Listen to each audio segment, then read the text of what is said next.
Cheti Fubu. Amenja His Excellency John Dramani Mahama, the President of the Republic of Ghana. Na Mincha NDC Fuin na Jebre eti Kasafimi. Amenja Minu Jimmy. Na Sir John Jimmy Tihe or Masters Bear 3. Eti the all Kenya wonim. Nti wakano wanka ni ya washeda. Enu wotu futu egu amanfo ani. Sir John, yedi nkomo. Also why dey? Be say. Jimmy Tihe or Masters Bear 3. Nti se washeda kenkan no ante ase washeda. Enu on person obeti ase. Dey na e dey ato wa kan sisi a wante ase. Yedi nkomo. Yaji aben wono na e ka se 7 days kura nya dey emai. Enti a kire se na ban a wo free so na anu ya 7 days yi wo manya Electricity Company of Ghana enough oil. Sir John ti asem ni yo me ti o pa budget ene ye gusu a ye use wo mo budget o mo ye ene ye inherit me bo ade ka chem se me bo sanity no ene ye ji aben ono ase 7 days enie nti 7 days ni na say Electricity Company of Ghana say isan say President Akufo-Addo say ato abeti aninti wonya fanwo ento obema Ghana for ho akere wo because Ghana akwakoto abeti Alhaji Mahmoud Bawumia ne MPP. It is on record say yen ye free aban mu ye just 6 months value of fuel I the power your generators. Ama electricity ejina so. Say John me boa de catch am say me boa. Oman Penny Kufuor ja 3 months. 2009 me boa de catch am say me boa. Tijimi MPP led by His Excellency Nana Addo Dankwa Akufo-Addo. Eni Alhaji Mahmoud Bawumia. Edi Ghana bros eno abetna fudi kedi kese so aye se ne ewunim ho hwe. Asif say ye budget bi ne yesi ye ntofan ho. Wow, was 7 days? Abba. Bone be na President Mahama ne NDC dey ayem. Wo de machia wo be 5 times ni free say mu lose ye wo de why dey what yesim kama. Wo shefugu bia wo se da wo be hu bi sa ba shefugu bia na mento batade. Ene ebusa President Akufo-Addo say wo ne natifie. Ana me boa. Abrabo a wo boye edijaye na anu ya wo koye. Pe say ye papa anke ye ka ho asem. Mo MPP for na nkasa no. Ene the reason why ayi mu lose elections e fa dodo na mu dija President Akufo-Addo ne Alhaji Mahmoud Bawumia memu ombeduwe. Eno no de eja 7 days. Nti ya na waka ho asem. De ja se utu mfutro egu amanfo ni. Senior ora nsensemi ama me ho adwiri me yie pa wonim ni ntia. Say a whole boss of BNI, Bureau of National Investigations. The person me trust ye chi. Womo a ehwehwe nsem mu ohun.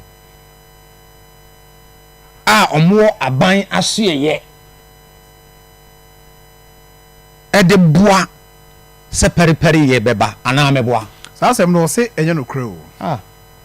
Sir John Osi ya no kre wa threatening cross or dey. Oh, threat bay. Sir John. Sir John. Yeah. Lands Commission documents no me pa cho won bia na. Emu dey ya.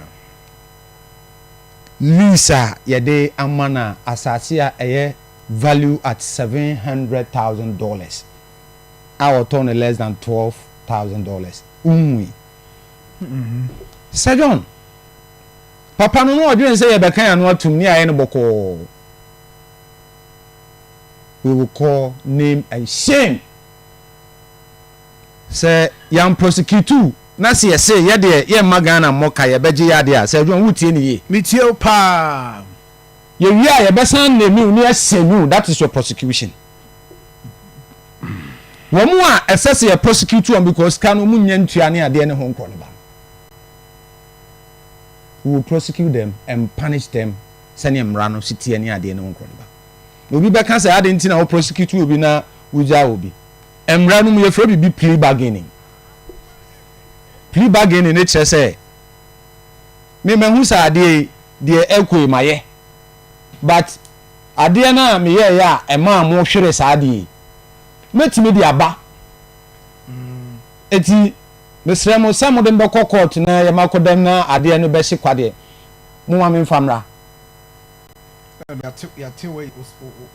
wate aseɛ na no no yɛse yɛngyina hɔ a yɛbɛsan so abɔ odi wɔ mframam ghanafoɔ bɛhu sɛ sɛɛ na wofa kuntunu ase de abɔ yɛ korɔ no Jimmy $700,000 na obi antimi ankyɛ mu miɛnsa mpo ankasa wo de mede baako na ɛtɔ wakyɛ mu adu pan bɛɛ 15 ɛna wɔbu yɛ kurom sɛ John ɔwurafoɔ no wɔn reach out to Cecilia Dapaah me maame Cecilia ama Dapaah sɛ John sɛ obi a Ghana afa ne dwuma a Ghana tua ne ka na ɛbrɛ duru sɛ yɛkɔte Kɔli Lagoon mu na wɔn sɛ 43 billion new Ghana cedis ɛna ebetumi ayɛ adeɛ no sɛ John woyɛ nsɛmtwerɛni ɛbrɛ a yɛdrɛgye Kɔli Lagoon no net sɛn Ghana for especially nkranfo complain sɛ adeɛ yɛante kora nkɛyɛ 43 billion na ɛbɛwie akyire ɔno nko a sika ɛda ne dan mu euro ne adeɛ pound ne nneɛma ka bom ne nyinaa almost $3 million sɛ John ti asɛm ne yo na sɛ obi timi bɔ bra nya sika nkan deɛ nkanyɛ problem nanso yɛafa w'adwuma na access a wo declare no nyɛ saa na na wowɔ yaba bɛ wu sika yi so wɔ wo mpaase ɛsɛ asɛm yi kyerɛ aseɛ asɛm yi ɛyɛ Akoma OSP OSP duru akyire utwa anwom ma saa asɛm yi nyinaa ankwa no nti how be the the OSP didn't have the help from the appointer which is President Akufo-Addo Alhaji Mahmoud Bawo former president. Okay, in other words the executive was bent on shielding ne nkɔfoɔ a wafa wɔn adwuma. Unhwɛ love letter President Akufo-Addo kyerɛ kɔma maame. Love? Wɔso wɔn de onim sɛ my dear Cecilia Dapaah opa puli letter no ne nkan. Wɔn de onim sɛ yɛ den a ne ti bi sign. Besim ne yɛ maame Cecilia Dapaah baabi onye sika no unim.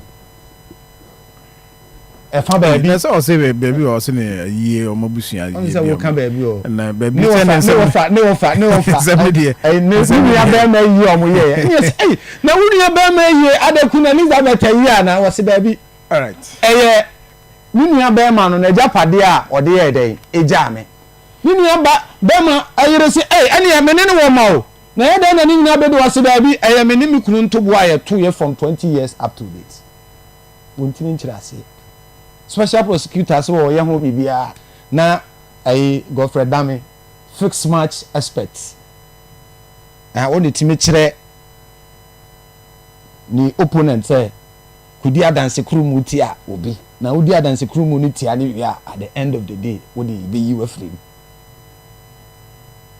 they were bent on making sure some be frustrated the OSP then.